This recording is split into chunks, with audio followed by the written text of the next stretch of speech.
Assalamualaikum warahmatullahi wabarakatuh. Ketemu kembali dengan ebook statistik 1000 halaman. Kali ini kita akan bikin nih video tutorial lanjutan yang kedua. Nggak nyangka banget kalau bikin skripsi ini bisa sehebat ini. Cuman pakai SPSS doang dan mengimplementasikan contoh model HIS7. Ya, model proses HIS makro yang ada di SPSS tapi versi modelnya model yang ketujuh. Ini video lanjutan yang kedua di video yang pertama. Jadi inti besarnya adalah jangan lupa untuk subscribe dulu ya di channel ebook statistik 1000 halaman. Semoga memberikan kemanfaatan bagi kita semua. Jadi ini adalah video lanjutan yang kedua karena ngebahas HIS aja satu model 7 aja itu bisa bikin 3-4 video tutorialnya nih. Kita pengen di video tutorialnya nggak lama-lama, 15 menitan doang. Jadi judul besarnya nih, kita nggak nyangka kalau bikin skripsi ini bisa sehebat ini. Bener-bener hebat dan luar biasa. Nggak percaya. Awalnya saya nggak percaya, tapi begitu menyaksikan sendiri ngoperasin model HIS7 dan bikin e-booknya, luar biasa benarnya. Oke, ini cocok banget nih bikin skripsi dan bisa juga dianjurkan oleh Bapak Ibu dosen ke mahasiswanya. Ini video lanjutan yang kedua. Ini model jadul nih, dulu kita modelnya X1, X2, X3 berpengaruh terhadap Y. Regresi linier berganda, uji asumsi klasik, pengujian hipotesis, pembahasan selesai. Ini model jadul banget, model lama. Oleh karena itu kita menawarkan model HIS lebih modern. Ada gabungan mediasi, ada gabungan moderasi, cukup 4 variabel. Sama kan? 4 variabel aja tapi dibikin lebih hebat lagi, ada mediasinya dan juga ada memoderasinya. Sampai ketemu nanti namanya uji indeks mediasi moderated. Moderated mediation atau mediasi yang termoderasi. Nah, ini cara ngujinya di video tutorial yang pertama kemarin udah kita sebutin ya. Nah, kali ini kita akan ngebahas gimana cara membuat laporannya dan gimana uji asumsi klasiknya. Kemarin ada yang nanya nih di chat saya, Pak Sopen itu ada uji asumsi klasiknya nggak? Oke, ini dia namanya uji asumsi klasiknya. Kemudian kita bahas juga simple slope, gimana bikin chartnya. Dan yang kedua ini kayaknya nggak bisa nih. Tadi saya udah coba-coba di RStudio saya nggak jalan. Nanti kita pertemuan berikutnya, video berikutnya tentang yang ketiga, yang keempat dan kelima. Oke. Nah, sekarang kita akan lihat nih gimana cara menyusun laporan HIS. Bayangin aja nih, skripsi selengkap ini nggak bohong, bener banget nih menyusun laporan hasil olah data model HIS7 atau model-model HIS yang lainnya dah. Lihat posisinya. Pertama adalah lihat posisi moderasi apakah di depan atau di belakang. Model HIS7 tadi di depan ya. Nih, model HIS7. Di depan posisinya. Moderatingnya di depan. Maka kita laporkan nanti moderasi di depan. Nih dia nyusunnya. Pertama, persamaan regresi pertama dulu. Kemudian uji asumsi klasik, R-square, uji F statistik, uji simultan, uji parsial, uji kondisional analisis, direct effect-nya kayak gimana. Kemudian chart simple slope-nya gimana. Yang ini yang tadi saya bilang, saya agak hari ini nggak bisa dibahas nih. Johnson-Newman teknik. Chartnya kayak gimana nih? Ada chartnya nih. Ada gambarnya kayak gimana. Kemudian, oh salah nih. Ini keklik 2 kali nih. Oke ya. Kemudian persamaan regresi kedua sama uji asumsi klasik, R-square, F-square, F statistik, parsial, uji indirect effect, indeks moderated mediation. Ini keklik 2 kali nih. Kemudian ada chartnya, chart indirect effect, kondisional kayak gimana. Ini Johnson yang tadi saya bilang. Johnson chartnya kayak gini, ini chart conditional indirect effect. Saya yakin Bapak Ibu dosen pasti baru ngeliat gimana cara membuat chart ini. Saya juga baru banget bikin dan belajar bikin chart kayak begini. Dan baru ketemu, ini ada maknanya luar biasa. Termasuk Johnson ini ada chartnya dan ini maknanya luar biasa banget. Oke ya, jadi hari ini kita cuma membahas yang ini aja. Kita lihat kembali masuk di Smart PRS tutorialnya. Oh iya, sebelum ke sana kami nunjukin nih, kalau video tutorial kami selalu beda sama video tutorial orang-orang lainnya. Kami selalu ada referensinya nih. Ini baca di sini, conditional process analysis, konsep tentang HIS. Kemudian kedua, introduction to mediation, moderation, conditional process, HIS. Oke ya, 2 referensi utama ini. Kemudian kita masuk di ebook kami nih, model HIS7 kayak begini.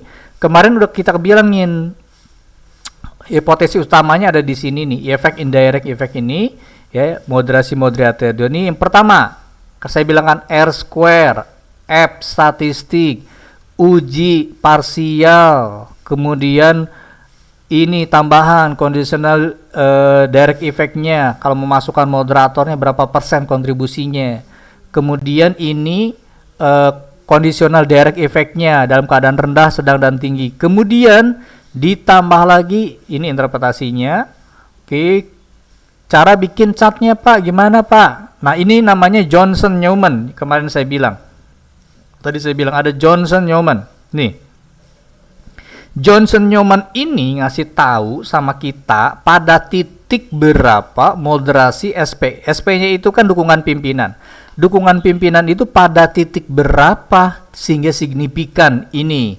Ini min 0,2765, tinggal ditambahin aja sama rata-ratanya. Ya, sekitar 4,125 kalau tidak salah ya.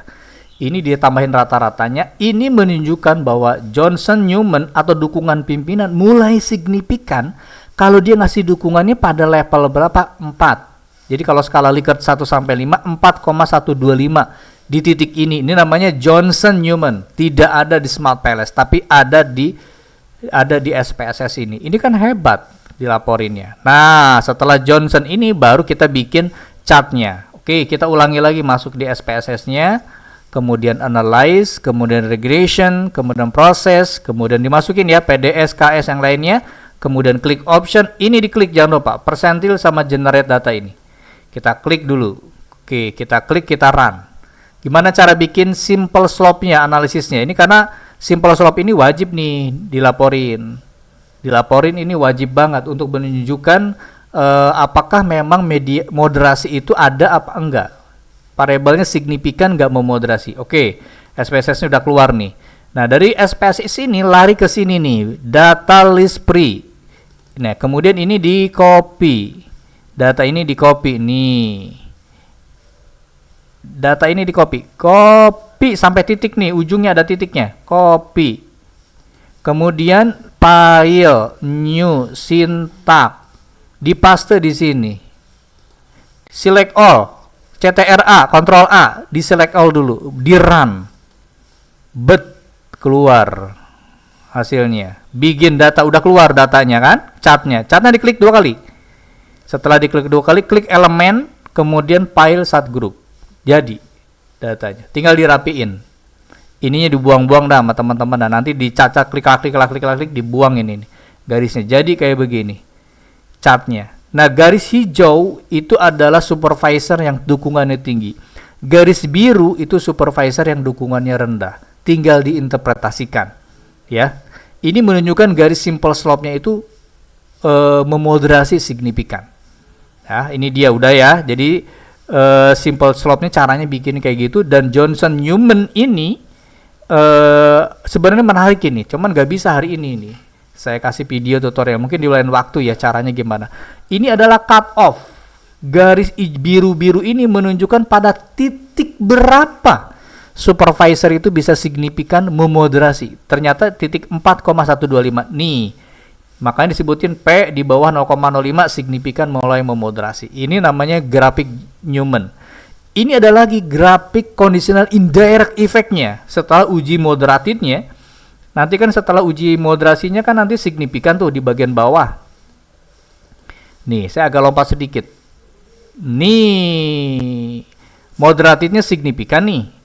Ya, nah setelah moderatifnya signifikan karena tidak melewati 0, maka kita interpretasikan ini kan. Nih, kalau SP rendah, efeknya berapa? SP sedang, pengaruhnya berapa? KS, maksudnya pengaruh KS terhadap LM berapa? Pada SP tinggi, jadi dukungan pimpinan tinggi, pengaruhnya berapa?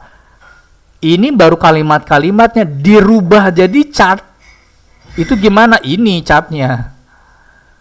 Ini namanya adalah conditional indirect effect plot. Bisa kelihatan nih pada titik supervisor rendah, titiknya segini. Pada supervisor medium, titiknya. Pada supervisor ini garis 95%-nya ini. Ini menunjukkan, karena ini berundak-berundak begitu naik, ini menunjukkan indirect effect atau koefisien mediasinya itu berubah-ubah dari titik ini, titik ini, titik ini. Ya, ini pakai conditional indirect effect-nya udah tidak ditransformasi ya ke dalam 1 sampai 5, tapi data aslinya ini, data dalam bentuk centeringnya kayak begini. Tapi ini nunjukin ke kita kalau dukungan supervisor rendah segini, koefisien mediasinya dia meningkat segini, kalau sedang, kalau tinggi segini. Makanya tadi hasil uji indirect effect-nya atau koefisien moderatin mediationnya itu signifikan.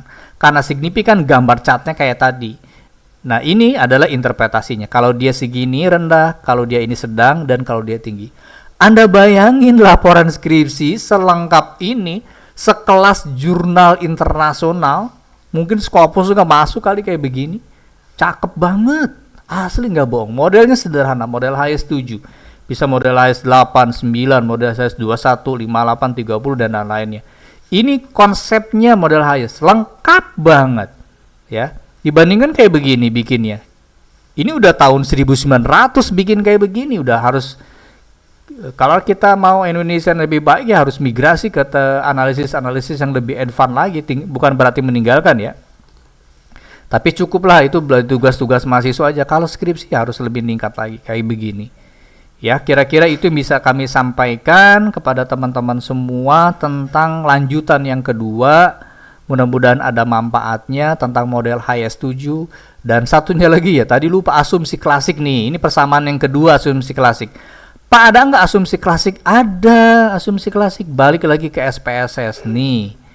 Di bagian depan sudah ada namanya, kalau klik-klik model HS tadi, ya ada nih, ada OLS, ada HC3 nih, HC3. Jangan khawatir, teman-teman mahasiswa dan para bapak ibu dosen, ini asumsi klasiknya tetap ada. Uji normalitas dengan squeness dan kurtosis, batasnya 1 sampai 2. Kalau ada yang pakai batas 1, ini juga pasti ini kena normalnya gagal, FIF-nya ada, bahkan uji outliernya DF beta, kemudian heteroskedastis dengan Breus-Pagan, ini Breus-Pagan. Uji asumsi klasiknya tetap dilakukan. Tapi, sekali lagi nih, tapi jangan khawatir. Lah kalau nanti nggak signifikan, kalau nggak normal gimana? Kalau nggak hetero gimana? Kalau nanti ada gimana? Jangan khawatir. Di SPSS-nya udah ada nih. Kalau ada pelanggaran hipotesis nih, pelanggaran asumsi klasiknya dilanggar nih, di HS, ganti OLS-nya, udah disediain sama HS-nya, pakai HC3 run, selesai. Udah selesai. Nggak perlu lagi nanti pusing nih, asumsi klasiknya gagal, nggak usah. Ganti aja OLS dengan HC3, selesai, udah. Tetap diinterpretasikan hasil datanya, dan itu benar-benar sahih. Yang HC3 itu namanya adalah taksiran robust. Jadi robust estimator untuk menangani ketika asumsi telah jadi pelanggaran. Oke ya, itu bisa saya sampaikan kepada teman-teman semua. Kami punya e-book baru tentang uji mediasi moderasi ini, jagoan olah data sendiri. Ini adalah SAMPLS, ini NCA. Khusus disertasi ini mah NCA. Nah, ini di analisis mediasi dan moderasi model highest proses digabung dengan SAMPLS. Video tutorial masih kita pakai SPSS dulu nih. Kita mau bikin sekitar 10-15 video tutorial. Baru nanti tentang SAMPLS-nya. Ini link ebook kami. Beli buku online udah langsung terkirim online. Terima kasih. Assalamualaikum warahmatullahi wabarakatuh. Semoga bermanfaat.